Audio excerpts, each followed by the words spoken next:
बाबा बोले अच्छा तो आटा लेने जाऊं फिर नमक लेने जाऊं? बाबा इतना तो कर दो ना, नमक तो मिला तो नेक तो स्वाद बन जाएगा रोटी को। बाबा बोले ठीक। अब तो महाराज गए, आटो लेके आए और फिर संग में थोड़ा नमक भी लेके आए।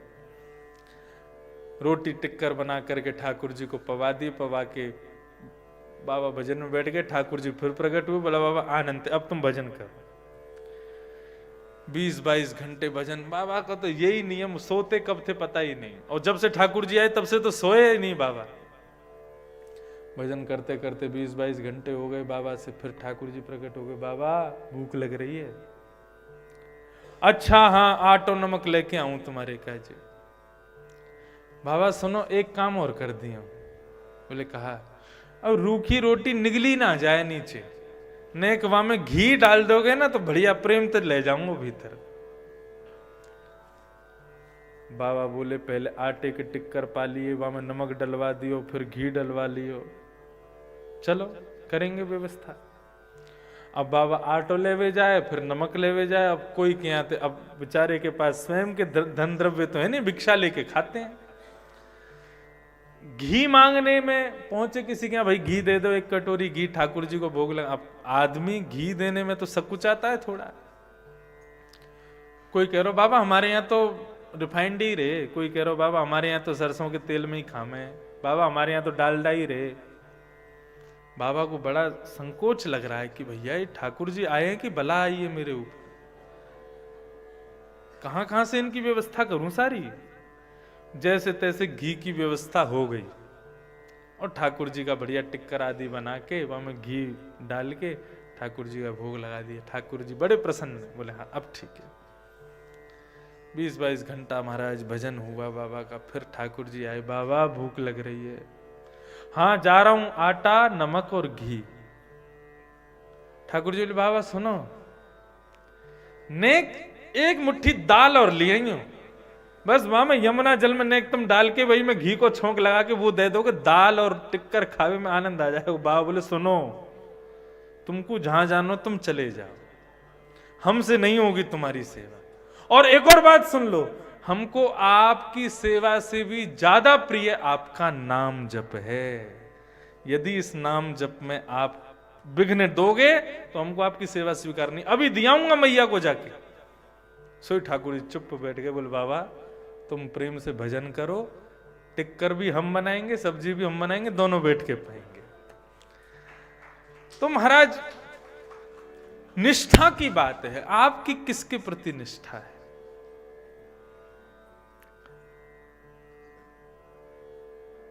द्रव्य यज्ञ का मतलब होता है ठाकुर जी की सेवा, और तप यज्ञ का मतलब है ठाकुर जी के नाम की सेवा। नाम की सेवा, हमारे वृंदावन में नाम सेवक बहुत हैं। ठाकुर जी के मूर्ति सेवा में निष्ठा रखने वाले बहुत कम लोग हैं वृंदावन में। वृंदावन में नाम सेवक बहुत हैं। ठाकुर जी का नाम जपते रहेंगे दिन रात, उनके मुखमंडल पर नाम जप चलता ही रहता है। ठाकुर जी के अंग की सेवा का सुख हर किसी को नहीं मिलता, लेकिन नाम जप की सेवा का सुख सबको मिल सकता है। तो वह है द्रव्य यज्ञ, और नाम जप है तप यज्ञ और योग यज्ञ। योग यज्ञ किसे कहते हैं?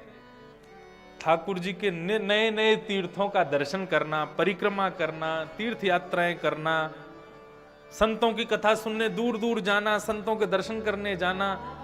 कभी रामेश्वरम जा रहे हैं, कभी सेतुबंद जा रहे हैं, कभी कहीं जा रहे हैं, कभी कहीं जा रहे हैं, ऐसे तीर्थ यात्रा करते रहना, इसको कहते हैं योग यज्ञ। योग का मतलब क्या होता है? मिलना। भक्ति योग, ज्ञान योग, ये सब गीता के जो योग है, योग का मतलब मिलना। तो भगवान के तीर्थों का दर्शन करना, संतों का दर्शन करना, वैष्णवों का दर्शन करना, ये योग यज्ञ है। तो पहला सत्कर्म द्रव्य यज्ञ, दूसरा सत्कर्म तप यज्ञ, तीसरा सत्कर्म योग यज्ञ, चौथा सत्कर्म स्वाध्याय यज्ञ।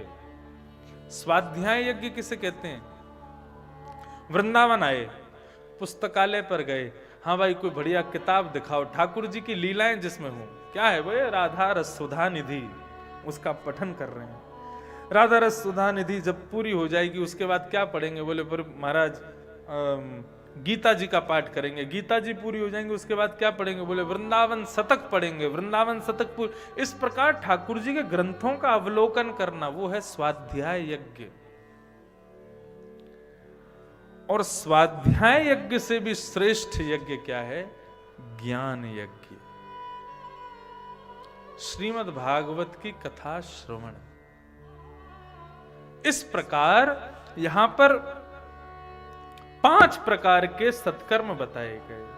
द्रव्य यज्ञ, तप यज्ञ, योग यज्ञ, स्वाध्याय यज्ञ और ज्ञान यज्ञ।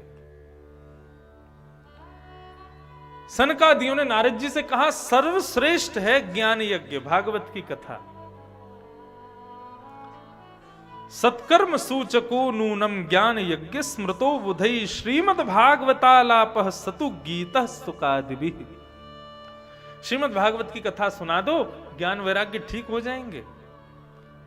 नारद जी महाराज कह रहे गीता से जो काम नहीं हुआ, वेद वेदांतों के पाठ से जो काम नहीं हुआ, भागवत जी वो काम कर देगी। क्योंकि भागवत तो वेद का सार है। स्वयं वेद जिन ज्ञान वैराग्य की वृद्धावस्था को दूर नहीं कर पाए, उनकी वृद्धावस्था को भागवत जी दूर कैसे कर सकती? भागवत तो वेद से उत्पन्न हुई है। नारद जी महाराज बोले भैया भूख लगने पर फल खाया जाता है, फल के वृक्ष को नहीं खाया जाता। वेद वृक्ष है और उस वेद रूपी वृक्ष का फल है श्रीमद् भागवत। तृप्ति फल खाने से होती है, पेड़ कोई खाया थोड़ी जाता है, पेड़ का तो केवल दर्शन किया जाता है। श्रीमद् भागवत फल है, उसका आश्रय लो। जब इस प्रकार नारद जी महाराज का हृदय का अज्ञान दूर किया सनत कुमारों ने, तब नारद जी महाराज ने सनत कुमारों को प्रणाम किया। भाग्योदयेन बहुजन्म समर्जितेन सत्संगमं च लभते पुरुषो यदा वै अज्ञान हेतु कृत मोह मदान्धकार नाशं विधाय हितदो दयते विवेक।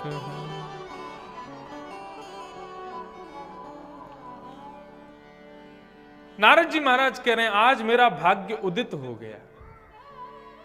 आपने इतना अद्भुत मेरे शंका का समाधान किया है कि मैं आनंदित हो गया प्रभु। ये निश्चित ही मेरे पूर्व जन्मों के कुछ शुभ लक्षण, शुभ कर्म का फल होगा कि आज एक संत ने मेरे हृदय की भाव को पूर्ण किया।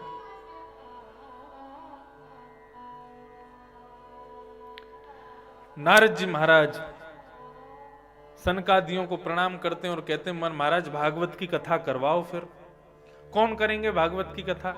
कहां होनी चाहिए भागवत की कथा? सनकादियों ने कहा कोई भी नदी का तट हो, सुरम्य वातावरण हो, अद्भुत वहां पर शांति हो, सबकी रहने सहने खाने पीने की उत्तम व्यवस्था हो जाए, ऐसा स्थान ढूंढ के कथा करा लो।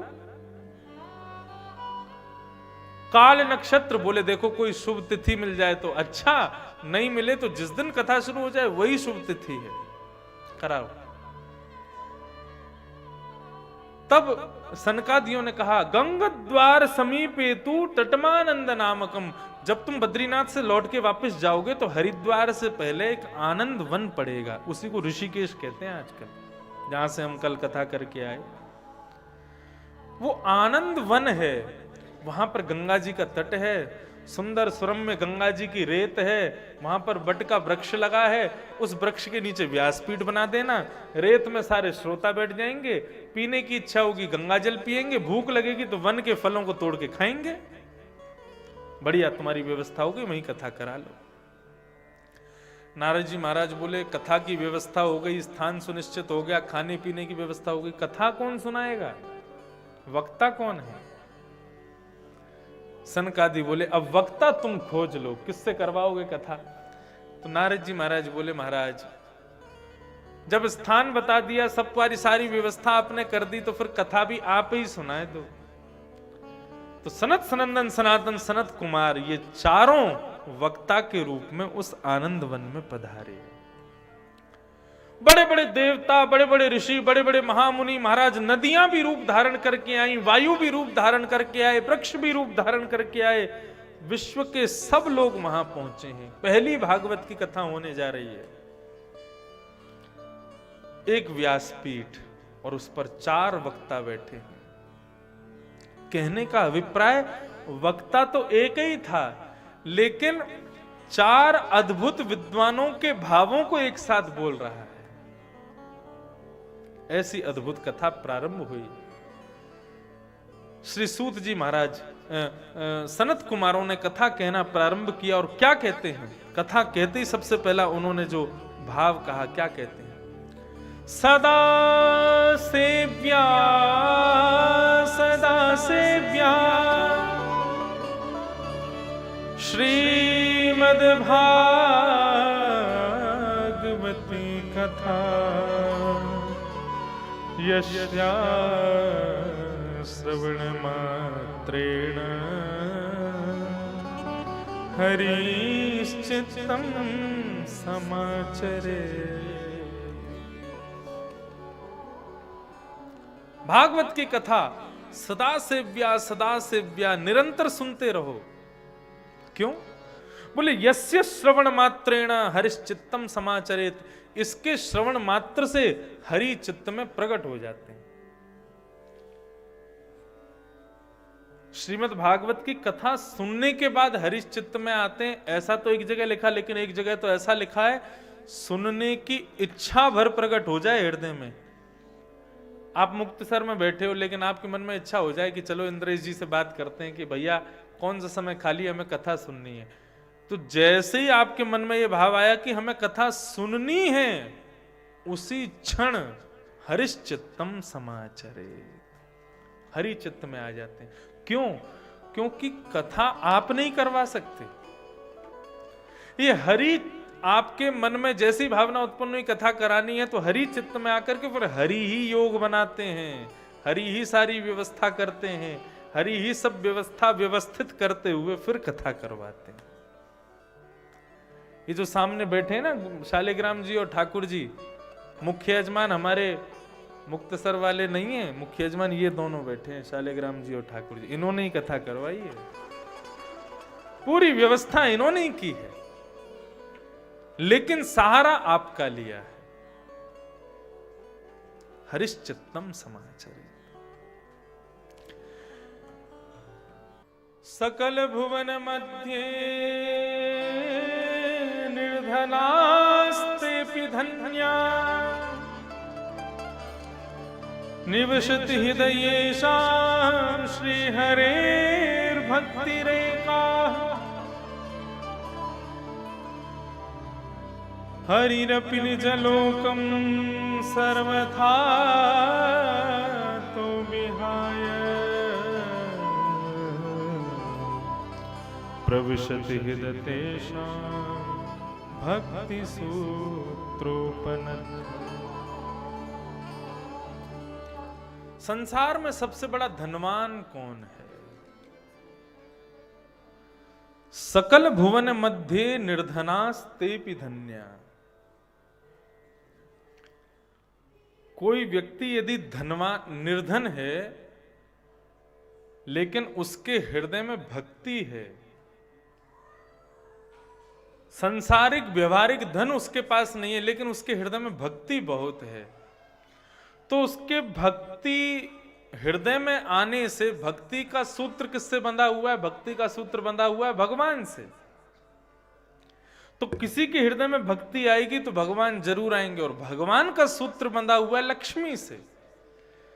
हृदय में किसी के भक्ति आ जाए तो भक्ति के सूत्र से बंध के भगवान आ जाएंगे, और भगवान के सूत्र से बंधी बंधी लक्ष्मी चली आएगी। लेकिन हम लोग क्या है, उल्टी ट्रेन में चढ़ना शुरू कर देते हैं। लक्ष्मी चाहते हैं, धन चाहते हैं। भगवान जहां जाते हैं लक्ष्मी वहां जाती है, लक्ष्मी जहां जाती है वहां भगवान नहीं आते। भगवान तो भक्ति के पीछे चलते। अहम भक्त पराधीन, भगवान भागवत में कहते हैं भक्ति जहां जहां जाती है मैं पीछे ऐसे चलता हूं जैसे गैया के पीछे उसका बछड़ा चलता है, ऐसे चलता हूं। तो भक्ति महारानी कौन है? बोले गैया, जहां जाएगी उसके पीछे पीछे ही जाऊंगा। और मेरे पीछे पीछे चलती रहती है कौन? लक्ष्मी। अब जिसने लक्ष्मी की इच्छा रखी हो, जिसके यहां लक्ष्मी गई हो, वहां भक्ति और भगवान मुश्किल से पहुंचते हैं। लक्ष्मी के संग भक्ति हो तब भगवान पधारते। इस प्रकार भक्ति महारानी के ज्ञान वैराग्य को पुनः पुष्ट किया भैरवी।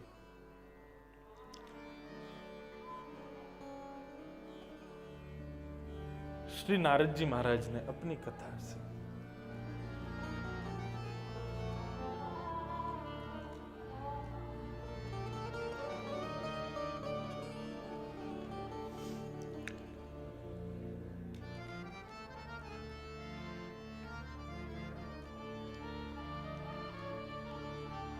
आप लोग सोच रहे हैं इकार लगाया कि नहीं है, भैरवी है कि भैरव?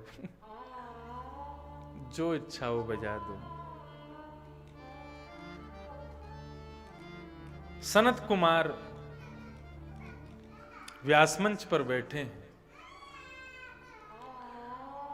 भक्ति ज्ञान वैराग्य के सहित असंख्य श्रोता बैठे हैं। तब नारद जी महाराज ने प्रश्न किया, और नारद जी महाराज ने प्रश्न करते हुए पूछा, हे प्रभु,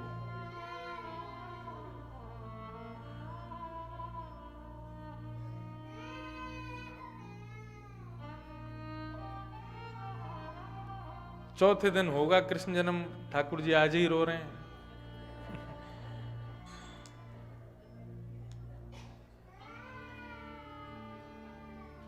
के विशुद्धन्ति वदन्तु मह्यम् सप्ताह यज्ञेन कथामयेन कृपालुभे लोकहितं विचार्य प्रकाशितः कोपि नवीन मार्ग। बहुत ध्यान से सुनिएगा, सब लोग इधर देखो, सावधानी से सुनो। नारद जी महाराज क्या प्रश्न कर रहे हैं? बोले श्रीमद् भागवत की सप्ताह कथा सुनने से कौन कौन से पाप करने वाले लोग पवित्र हो जाते हैं, सुधर जाते हैं, हमें जरा बताओ। तब सनत कुमारों ने उत्तर दिया, पाप के भी अलग अलग प्रकार होते हैं। कई पाप मन से हो जाते हैं, कई पाप वाणी से किए जाते हैं, और कई पाप किए ही जाते हैं कर्म से। कई लोग ऐसा सोचते हैं कि भाई हम किसी के संग गलत कर नहीं रहे, लेकिन किसी के बारे में गलत सोच रहे हैं, ये पाप थोड़ी है। सोच तो कुछ भी सकते हैं। नहीं, आप मन से ये भी सोच रहे हो ना ये आगे जाके गिर जाए, ये भी पाप है, ये मनसा पाप है। आप किसी के बारे में मन से बुरा नहीं सोच रहे, किसी के संग गलत कर नहीं रहे, लेकिन किसी को गलत बोल रहे हो, तू तो मर जा, ये भी पाप है। ये वाणी का पाप है, वाणी का पाप। केवल क्रियान्वित पाप को ही पाप समझ के बैठ जाते हैं हम लोग, मनसा और वाणी के पापों को भूल जाते हैं। दो भाई केदारनाथ की यात्रा पर जा रहे थे, तो मार्ग में एक वैश्यालय दिखाई दिया। उस वैश्यालय के ऊपर अति सुंदर एक वैश्या खड़ी थी। एक भाई का मन, दोनों भाई का मन उस पर आ गया, लेकिन एक भाई ने मन में विचार किया, नहीं नहीं नहीं नहीं, मैं तो केदारनाथ जाऊंगा और ये सब गलत चीज नहीं सोचनी है। एक भाई बोला, तू सुन, तू मेरी तरफ से भी प्रणाम करिए, मैं तो इसके पास रहूंगा। अब जो भाई केदारनाथ की यात्रा पर गया था, वो जा तो केदारनाथ रहा है, लेकिन चिंतन क्या कर रहा है? इतनी सर्दी लग रही है, पैरों में छाले पड़ गए, ऐसा ऐसा माइनस में टेम्परेचर चला गया, यहाँ पे नहाने धोने की भी इच्छा नहीं हो रही, केदारनाथ आ गए, इससे बढ़िया तो मैं वैश्यालय रुक गया होता। मेरा दूसरा भाई कितना प्रसन्न होगा। और जो दूसरा भाई जो वैश्यालय रुका था, वो वैश्या के साथ थोड़ी देर आनंद करने के बाद फिर विचार कर रहा है, एक क्षणिक सुख के लिए मैं यहां रुक गया, इससे बढ़िया तो मैं भी केदारनाथ चला गया होता, वहां के स्वरम्य वातावरण का अनुभव करता, केदारनाथ भगवान का अभिषेक करता, उनका दर्शन करता, त्रिपुंड लगाता, बम बोले करके खूब घूमता, आनंद करता। एक भाई केदारनाथ में रह करके वैश्यालय का स्मरण कर रहा है, एक भाई वैश्यालय में बैठा केदारनाथ का स्मरण कर रहा है। दोनों की मृत्यु हुई। जिसकी मृत्यु केदारनाथ में हुई वो पहुंचा नरक में, और जिसकी मृत्यु वैश्यालय में हुई वो पहुंचा स्वर्ग में। नरक वाले ने पूछा कि मैं तो तीर्थ यात्रा पर था, फिर मुझे नरक क्यों आना पड़ा? बोले तू शरीर से तीर्थ में था, लेकिन मन से वैश्यालय में था। और वो भले ही शरीर से वैश्यागमन कर रहा था, लेकिन मन से सदैव केदारनाथ का स्मरण कर रहा था। हमारे धर्म में presence of body is not important, presence of mind is important. हमारे शास्त्रों के अनुसार शरीर की उपस्थिति इतनी आवश्यक नहीं है, मानसिक उपस्थिति बहुत आवश्यक है। आप शरीर से वृंदावन में बैठे हो, कथा सुन रहे हो, लेकिन मन से निरंतर दूषित चिंतन चलेगा,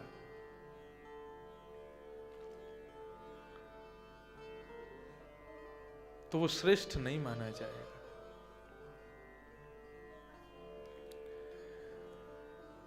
सनत कुमारों ने कहा, भैया कौन कौन से मानव पाप करने से, कथा सुनने से पवित्र होते हैं? तो वे बता रहे हैं, ये मानवा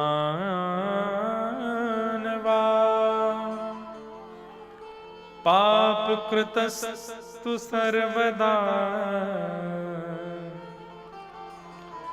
सदा दुराचार रता विमार्गगा क्रोधाग्निदग्धा कुटिलश्च कामिनः सप्ताह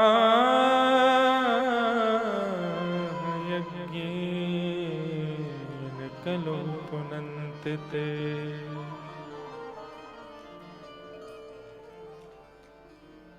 संसार में जितने पाप हैं, उन समस्त पापों को जो व्यक्ति करता हो, पहली बात तो यहीं से शुरू की, वो यदि सप्ताह कथा श्रवण करे तो मन पवित्र होगा।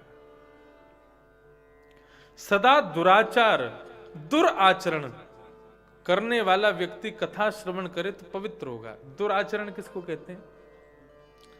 आचरण कर मतलब होता है कि मैं अपने पिताजी को फॉलो करता हूं, फॉलो करना, आचरण करना, उनके जैसा व्यवहार अपने जीवन में लाना। तो दुराचरण मतलब किसी को सिगरेट पीता देख, किसी को मदिरा पीता देख, किसी को मांस भक्षण करता देख, तुमको स्टाइल मारने की लगे हो, तुम भी उसके जैसा आचरण करो, उसको कहते हैं दुराचरण। तो जो दुराचरण करता है वह भी यदि कथा सुने तो पवित्र हो जाता है। विमार्गगा, जो करने के लिए माता पिता मना करते हैं, गुरुजन मना करते हैं, भाई बंधु मना करते हैं, परिवार के लोग मना करते हैं, बड़े लोग मना करते हैं, उसको जो अदबद के करता है, ऐसे जिद्दी लोग भी यदि कथा सुने तो मन शांत होता है। और क्रोधाग्नि दग्धा, सदैव क्रोध में जो पड़ा रहता है, किसी व्यक्ति को यदि भयंकर क्रोध आता है तो उसके पास में नरक का वीजा है, वो जा सकता है। क्रोध से बचे। उत्तमम ही क्षणम कोपः, उत्तम क्रोध कौन सा है? बोले क्षण भर का जो होता है। मध्यम घटिका द्वयम। मध्यम क्रोध कौन सा होता है? बोले 2 घड़ी का जो होता है। और कनिष्ठम बोले 3 दिन का जो होता है। और सबसे ज्यादा नाशवंत होता है बोले सदा सर्वदा जो क्रोध में रहता है। क्रोध कैसा होना चाहिए? बोले क्षण भर का होना चाहिए। उत्तमम ही क्षणम कोप। अभी ऋषिकेश में कथा चल रही थी तो वहां कृष्ण उद्धव संवाद पर ही 7 दिन, भगवान कृष्ण और उद्धव की वार्ता उसी पर ही 7 दिन कथा हुई। तो वहां पर भगवान कृष्ण दत्तात्रेय के 24 गुरुओं के बारे में बताते हैं। इतना आनंद आया वहां कथा कहने में। 4 दिन तक तुम 24 गुरुओं के बारे में ही सुनते रहे, कौन कौन गुरु बने हैं श्री दत्तात्रेय के। तो वहां दत्तात्रेय ने एक गुरु बनाया जल को, पानी को। पानी को गुरु बना करके क्या सीखा? तो दत्तात्रेय कहते हैं मैंने जल से सीखा, उसको कितना भी गर्म कर लो, कितना भी तपा लो, उसको चूल्हे से दूर करोगे अपने आप ठंडा हो जाता है। मैंने जल को गुरु बना करके सीखा। मानव को ऐसा ही होना चाहिए। परिस्थिति यदि तुमको गर्म कर रही है, अगर संसार में परिवार में कोई लड़ाई झगड़ा चल रहा है, वहां पर माहौल थोड़ा सा बिगड़ा हुआ है, तो ठीक है, उस माहौल को कुछ कर नहीं सकते, वहां तो क्रोध आ ही जाएगा। लेकिन उस माहौल से जैसे ही तुमको दूर किया जाए, तुम अपने आप ठंडे हो जाना। कई लोग होते हैं, लड़ाई हुई घर में, लड़ रहे हैं वृंदावन तक। क्यों? कल तुमने ऐसा क्यों कर दिया? तुमने कल ऐसा कर कैसे दिया? कल की बात पे आज तक लड़ रहे हैं। मानव को ऐसा नहीं होना चाहिए। जल के जैसा होना चाहिए। जल थोड़ी देर पहले चूल्हे पे था तो गर्म था, चूल्हे से दूर होते ही उसका स्वभाव है वो शीतल होता चला जाता है, ठंडा ही रहता है। दत्तात्रेय कहते हैं मैंने जल को गुरु बना के सीखा, क्योंकि वो शीतल होता है इसीलिए जल पवित्र होता है। जल सबकी प्यास बुझाता है। बहुत सारे गुण हैं। अच्छा, वहां हम क्या करते थे? 24 गुरुओं के भाव बताते थे और फिर श्रोताओं को होमवर्क देते थे। अब तुम लोग भी ढूंढ के लाओ, जिन गुरुओं के बारे में सुना है उनसे तुमने क्या सीखा। जैसे जल से क्या सीखा, तो दूसरे दिन लोग लिख करके देते थे होमवर्क, ये सीखा हमने। ऐसे आनंदमयी कथाएं कभी कभी ऐसे भी करते हैं हम, साल में 2-4 एक विषय पर केवल, वह भी एक अलग आनंद है। तो क्रोध आग नहीं दगता। जिसको भयंकर क्रोध आता हो उसको कथा सुनाना शुरू कर दो, धीरे धीरे उसका गुस्सा ठंडा होने लग जाएगा, कम होने लग जाएगा। कुटिलश्च कामिनः, कुटिल है, कुटिल कहते हैं कूटभाषी।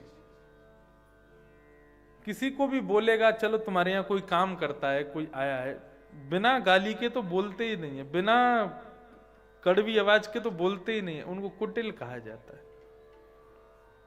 ऐसा व्यक्ति भी कथा सुने तो उसकी वाणी निर्मल होती है, उसकी वाणी रस भरी होती है। ऐसी वाणी बोलिए मन का आपा होए, औरन को शीतल करे, आप हो शीतल होए। ऐसा बोलो, सुनने वाला भी प्रसन्न हो जाए और कहने वाला भी आनंदित हो जाए। तो भैया जितने भी पाप हैं, सब गलत काम करने वाला व्यक्ति यदि कथा श्रवण करे तो सप्ताह यज्ञेन कलौ पुनन्तिते, 7 दिन की कथा से पवित्र हो जाएगा। इस प्रकार बता रहे थे। लेकिन एक बात, अगर ऐसी बात है तो फिर चोर रात को चोरी करेगा, दूसरे दिन कथा सुन लेगा। रात को चोरी करेगा तो पाप करेगा, दूसरे दिन कथा में आके बैठ जाएगा तो फिर पाप सारे खत्म, क्योंकि यहां तो यही लिखा है। मैंने अभी ऋषिकेश की कथा में इस बात की पुष्टि की, क्योंकि गंगा में भी लोग स्नान क्या करते हैं, क्या कहते हैं, हम हरिद्वार जा रहे हैं गंगा स्नान करेंगे, पाप धोने जा रहे हैं अपने। हाँ, गंगा पे और कोई काम ही नहीं है, तुम्हारे पाप ही धोने तो बैठी है वो। यदि ऐसा होता तो सबसे ज्यादा चोर हरिद्वार में होते, रात भर चोरी करते, सुबह गंगा जी में कूद जाते, पाप धुल गए हमारे। पुलिस पकड़ने आती तो बोलती अब क्या पकड़ोगे, पाप तो धो दिए हमने। ऐसा नहीं।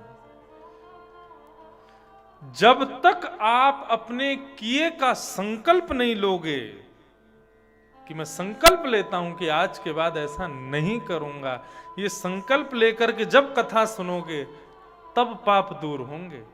ये संकल्प लेकर के जब गंगा में प्रवेश करोगे तब गंगा तुम्हारे पाप दूर करेगी। यदि बिना संकल्प लिए, बिना मन में दृढ़ विश्वास लिए, बिना आपने सत प्रतिज्ञा लिए गंगा में प्रवेश किया, कथा में प्रवेश किया, तो पाप यथावत रहेंगे, वो दूर नहीं होंगे। और आप कहो हमने संकल्प ले लिया और संकल्प लेने के बाद हमने कथा सुन ली और फिर दोबारा पाप कर दिया, तो संकल्प जब लेते हैं तो जल, चावल और दक्षिणा हाथ में लिया जाता है। तो हम जल को हाथ में लेकर के कहते हैं यदि मैंने जो संकल्प लिया वो पूरा नहीं किया तो अगले जन्म में मैं पानी के अभाव में मर जाऊंगा, प्यासा मरूंगा। जल की सौगंध खाता हूं। अक्षत हाथ में चावल लेते हैं तो हम कहते हैं कि यदि मैंने ये संकल्प लिया है, यदि मैंने दोबारा ये काम किया तो मैं वचन लेता हूं कि मैं अन्न के अभाव में रहूंगा, अन्न अभाव ग्रसित हो जाऊं, अगले जन्म में मांग मांग के खाऊंगा, मेरे पास खाने को भी नहीं होगा। धन को हाथ में लेकर के संकल्प लेते हैं और यदि हम दोबारा वही कृत्य कर देते हैं जिसके लिए संकल्प लिया, तो धन लेकर के हम कहते हैं कि यदि मैंने ऐसा किया तो अगले जन्म में निर्धन हो जाऊंगा। तो भैया संकल्प लोगे तो गंगा पाप दूर करेगी। खाओ 3 सौगंध, नहीं करोगे ऐसा तब आओ मेरे अंदर, तुम्हारे सारे पाप धो दूंगी। नहीं तो ऐसे तो कोई भी नहा लेगा, कोई भी स्नान करता रहेगा, कोई भी पाप कर करके आता रहेगा, सबके पाप थोड़ी दूर कर देगी गंगा। जो संकल्पबद्ध होता है उसके पाप दूर करती है।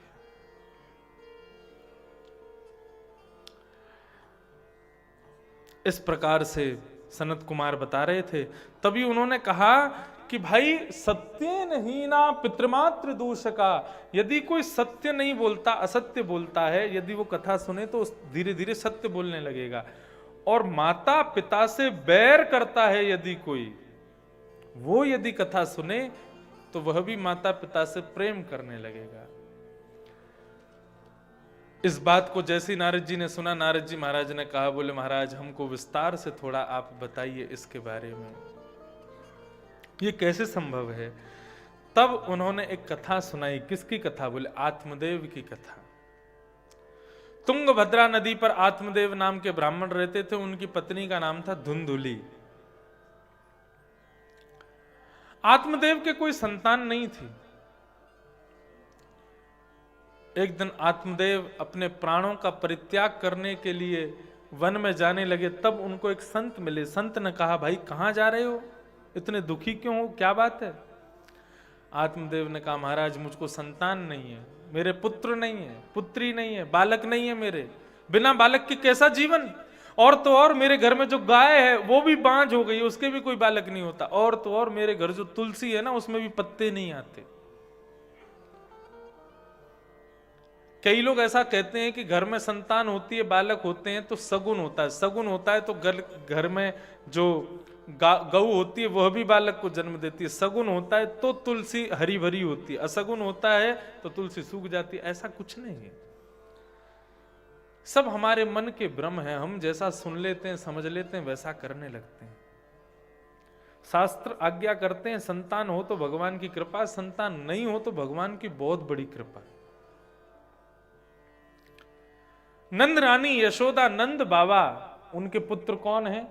श्री कृष्ण। लेकिन वास्तविकता यदि देखो तो श्री कृष्ण देवकी और वसुदेव के पुत्र हैं। यदि इस प्रकार देखा जाए तो नंदरानी यशोदा के यहां तो संतान है ही नहीं। भगवान 11 वर्ष 56 दिन के लिए उनके पुत्र बनकर के आए, लेकिन पुत्र बनकर के आए ये बड़ी बात है। जन्म कहीं भी लिया, लेकिन माता पिता के रूप में स्वीकार नंद बाबा और वसुदेव को किया।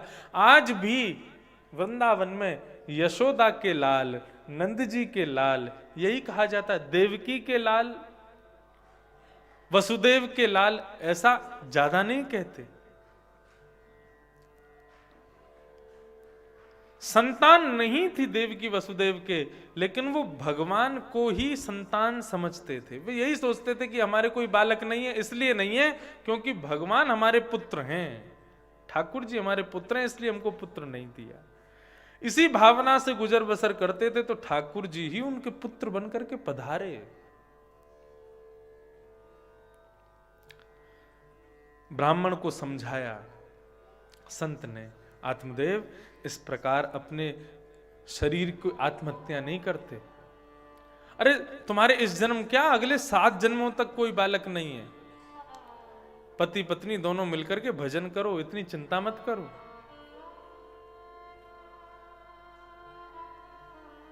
आत्मदेव कहने लगे, बोले महाराज आप क्या जानो, आप तो सन्यासी हो ना, आपको क्या पता कि संतान का सुख क्या होता है।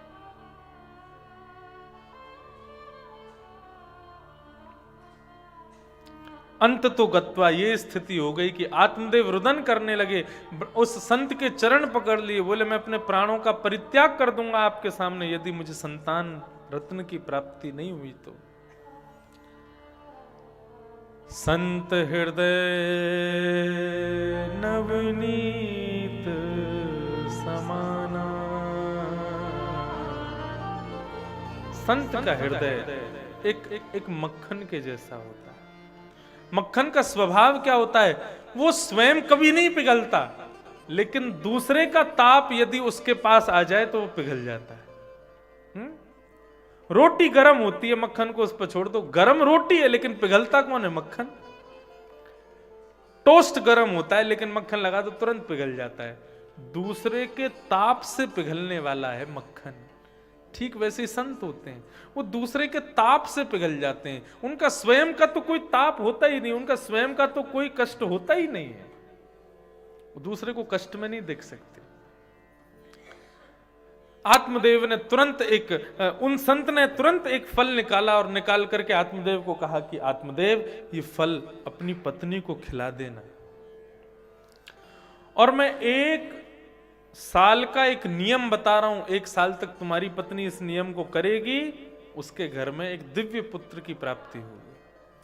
तुम्हारे कोई पुत्र हो नहीं सकता, लेकिन मैं अपने संपूर्ण जीवन की जितनी तपस्या है, जितना भजन है, सबका फल इस फल में तुमको प्रदान करता हूं।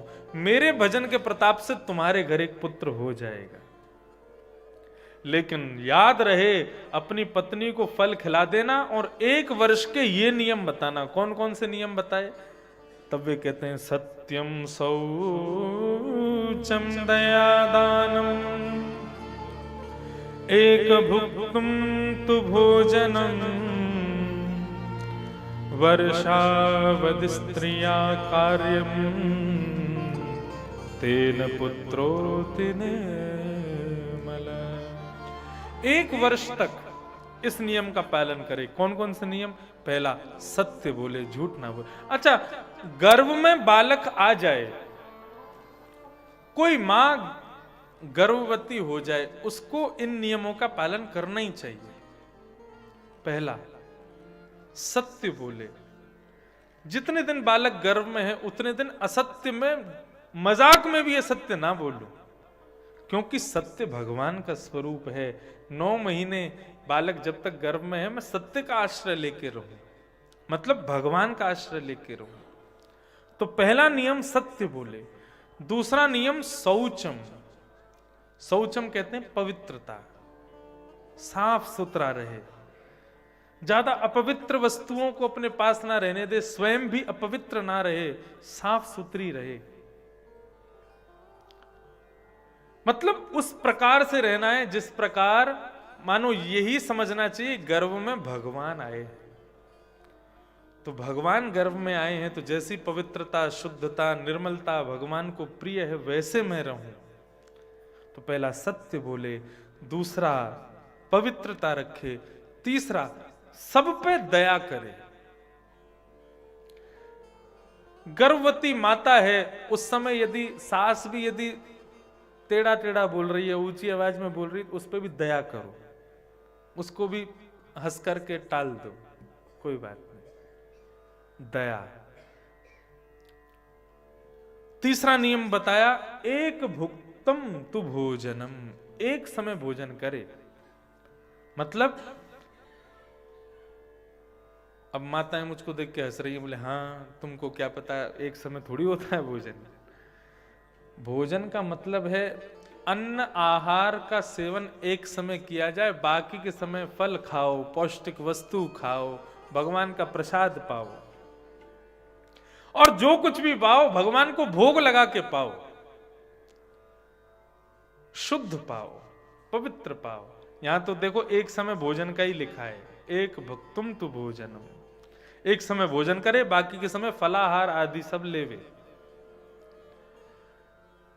वर्षा विधिस्त्रिया कार्यम, ये जो मैंने बताए, यदि 1 वर्ष तक स्त्री इन नियमों का पालन करे, तेन पुत्रोति निर्मल, उसके पुत्र या पुत्री अत्यंत निर्मल होंगे, अत्यंत पवित्र होंगे, अत्यंत सुखदायी होंगे। ये नियम उन संतों ने आत्मदेव को बताया। बोले आत्मदेव तुम अपनी पत्नी को जाके फल खिला देना और 1 वर्ष तक इन नियमों का पालन करवाना। आत्मदेव तो नाचने लगा, बोले जरूर महाराज। अपनी पत्नी को जाके फल दिया, नियम बताए। अब देखो संत ने कहा था फल खिला देना, इसने क्या किया, फल दिया और कहा देवी ये नियम है, 1 वर्ष तक पालन करना, फल खा लेना और तुम्हारे गर्भ से देखना एक अत्यंत भगवान का वैष्णव भक्त बालक जन्म लेगा। आत्मदेव की पत्नी थी धुंधुली, उसको इन सब में रुचि नहीं थी। वो मन में सोचने लगी फल खा लिया, अगर मैं गर्भवती हो गई तो जहां चाहूंगी जा ना सकूंगी, जिससे चाहूंगी लड़ ना सकूंगी, जो चाहूंगी खा ना सकूंगी, और बड़ा नियम हो जाएगा, पेट बालक गर्भ में आ जाएगा तो बड़े नियम से रहना पड़ता है, इतने नियमों का पालन मैं नहीं कर पाऊंगी। तभी उसकी एक सहेली आई, सहेली ने आकर के कहा कि हम तो बड़े परेशान हैं। बोले परेशान क्यों? बोले 6 बालक हो चुके हैं, अभी 7वां और आ गया गर्भ में। यही तो स्थिति होती है, कई जगह खाने वाले बहुत हैं लेकिन खाने को नहीं होता, कई जगह खाने को बहुत कुछ है, खाने वाले नहीं होते। बड़े बड़े घरों में माता पिता अकेले रहते हैं, क्यों? संतान है ही नहीं। खाने को बहुत कुछ है लेकिन खाने वाले नहीं है। और कई जगह मिट्टी में बालक ही बालक खेल रहे हैं लेकिन भोजन सुबह कर लिया तो शाम को मिलेगा, ऐसा कोई गारंटी नहीं है। भगवान की लीला अपरंपार है।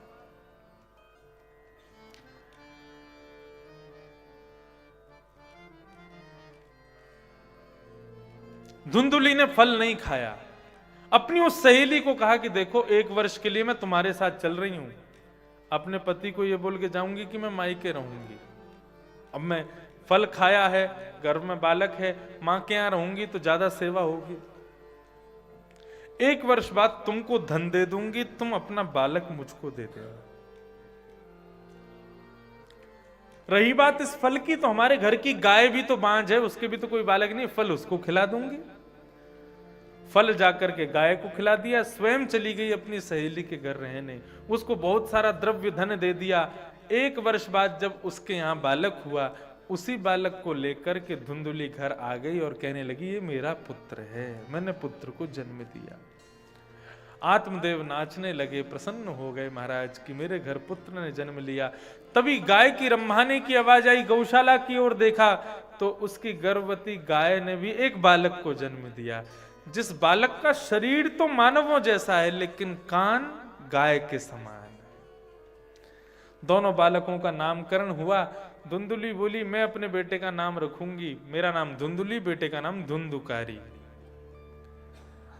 आत्मदेव कहने लगे एक बेटे का नाम तुम रखो, दूसरे का मैं रखूंगा, इसका नाम मैं रखता हूं गोकर्ण। धीरे धीरे दोनों बड़े होने लगे। धुंधुकारी दुष्ट हुआ, गोकर्ण पंडित ज्ञानी बना। धुंधुकारी वैश्यागमन करने लगा, चोरी करने लगा, डकैती डालने लगा, उल्टे सीधे काम करने लगा। अब तो अति उस दिन हो गई जिस दिन अपने माता पिता को भी पीटने लगा। मां से, पिता से धन की इच्छा रखने लगा, लेकिन माता पिता के ना देने पर उन पर प्रहार करने लगा। माता पिता ने मन में विचार किया, अब घर नहीं है, यहां रहने लायक हमारे लिए कोई जगह नहीं है। गोकर्ण पंडित ज्ञानी थे, गुरुकुल में पढ़ते थे, तीर्थ यात्राएं करते रहते थे। पिता एक दिन घर छोड़ करके चले गए। अकेली मां रहने लगी तो उसको प्रताड़ित करने लगा धुंधुकारी। तो एक दिन मां अपने पुत्र से बच करके भागने लगी, अंधेरे कुएं में गिर गई, पता नहीं चला उसके प्राण निकल गए। गोकर्ण महाराज के पास जाकर के पिताजी ने अपना दुख सुनाया। बोले कि मैंने जिस पुत्र के लिए इतनी याचनाएं की, एक संत के सामने भीख मांगी कि मुझे पुत्र दे दो, उस संत ने मना किया था 7 जन्मों तक मेरे पुत्र नहीं होगा, लेकिन फिर भी अपने संपूर्ण जीवन की तपस्या एक फल में देकर के मुझे दी। इस पुत्र के लिए मैंने क्या नहीं किया, लेकिन ऐसे पुत्र से तो मैं बिना पुत्र का अच्छा था। तब गोकर्ण जी महाराज ने अपने पिताजी को ज्ञान उपदेश किया। पिताजी, इतने दुखी क्यों होते हो? आओ बैठो, मैं तुम्हें कुछ बताता हूं। श्री गोकर्ण जी महाराज ने 2 श्लोकों में गीता सुनाई। इसको गोकर्ण गीता कहते हैं। 2 श्लोकों में महाराज वैराग्य करा दिया अपने पिताजी को। क्या कहते हैं? देहे स्थिमां सरुधिरे अभिमतिं त्यजत्वम् जायादिषु सदा ममतां विमुञ्च पश्यानिशं जगदिदं क्षणभङ्गनिष्ठम्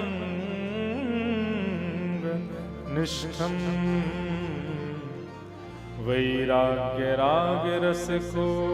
भवभक्तिनिष्ठः। पिताजी, मानव के बंधन के 2 कारण हैं। बहुत सावधानी से सुनिए सब लोग। 2 कारण हैं बंधन के। एक तो ममता और दूसरी अहमता। अहमता किसे कहते हैं? अभिमान को। और ममता किसे कहते हैं? जैसे मां को अपने पुत्र के प्रति होती है, पिता को अपने बालक के प्रति होती है, कईयों को अपने धन के प्रति होती है, कई को अपने घर के प्रति होती है। उस आसक्ति को ममता कहते हैं। मतलब अपने आप के प्रति जो होता है उसे कहते हैं अहमता, अभिमान। और अपने किसी संबंधी के प्रति जो होता है उसको कहते हैं ममता, ममत्व। पिताजी, ये दोनों ही बंधन के कारण हैं। ना तो स्वयं में अहमता होनी चाहिए, ना संबंधियों में ममता होनी चाहिए। ये दोनों ही बंधन कराते हैं। इसलिए पिताजी, अहमता और ममता का त्याग करो। बोले त्याग कैसे होगा? हमारे पूज्य पिताजी महाराज के सदगुरुदेव भगवान वे कहते थे, श्री रामानुज गुरु जी, कि ममता का त्याग कैसे होगा? चलो हमारे भीतर से अहमता तो निकल जाएगी, अभिमान तो निकल जाएगा कि मैं कुछ भी नहीं हूं, ऐसा सोच लेना ही अहमता का त्याग है। लेकिन ममता कैसे जाएगी जो दूसरों में है, पत्नी में, बच्चे में, सब में है? ये ममता कैसे जाएगी?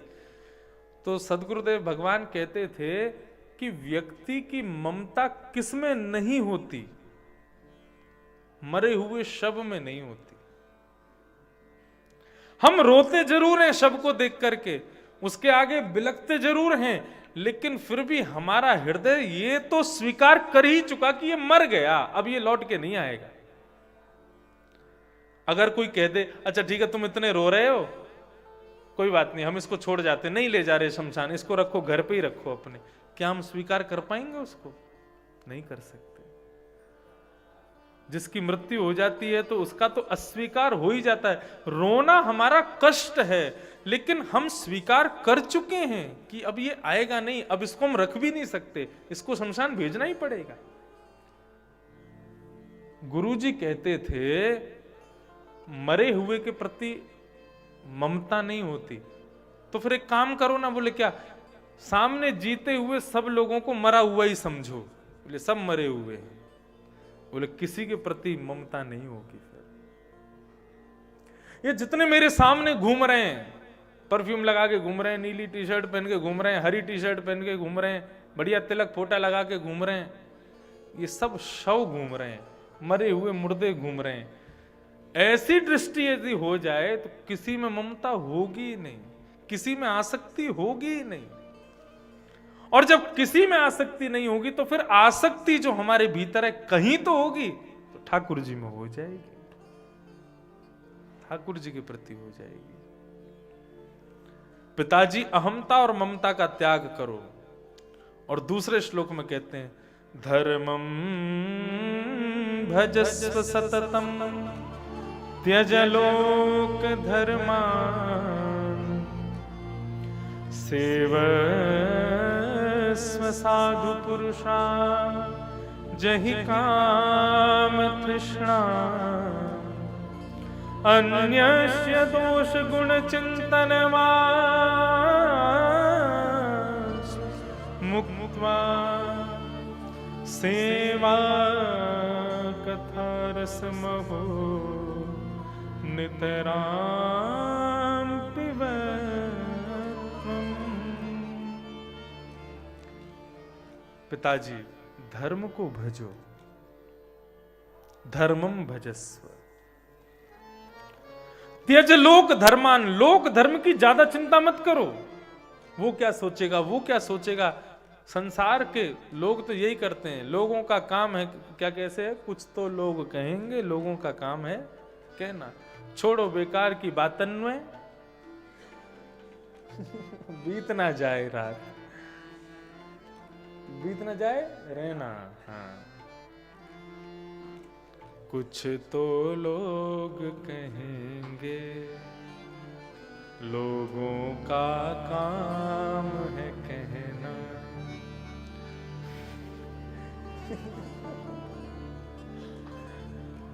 ठीक है।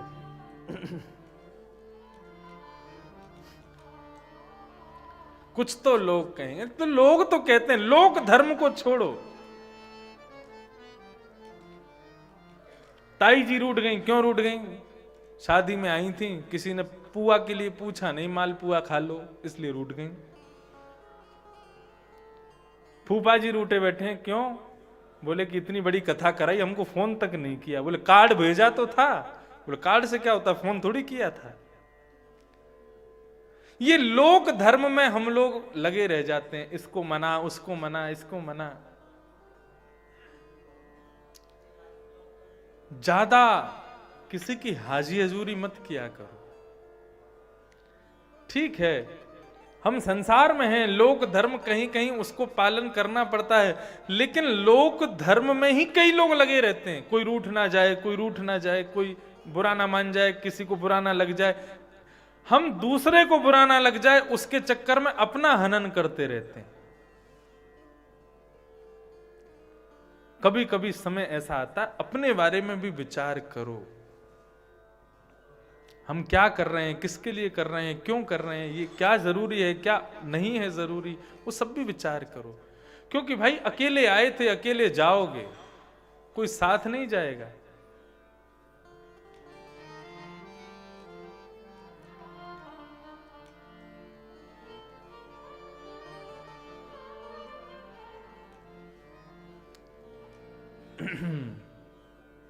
धर्म को भजो, लोक धर्म छोड़ो। और क्या करो? बोले सेवस्य साधु पुरुषाम जहि काम तृष्णा। काम तृष्णा को छोड़ करके साधु पुरुषों की सेवा करो, संतों की सेवा करो, वैष्णवों की सेवा करो। और सबसे ज्यादा जरूरी बात, अन्यस्य दोष गुण चिंतन माशु मुक्त्वा। दूसरे में दोष गुण देखना बंद करो। हमारे अंदर क्या कमी है, हम सब में दोष देखते रहते हैं। कोई भी मिल जाए, इसके अंदर ये कमी है, ये कमी है, ये कमी है, ये कमी है। दूसरे में दोष देखना बंद करो, सब में गुण खोजो। ये भी अभी दत्तात्रेय की जब कथा चल रही थी तब वहां पर भी ये सीखा। दत्तात्रेय ने 24 गुरु क्यों बनाए? क्योंकि उनकी दृष्टि सब में गुण देखती है। सब में गुण खोजती है। हमारी दृष्टि कैसी? हमारी दृष्टि शिकारी है, सब में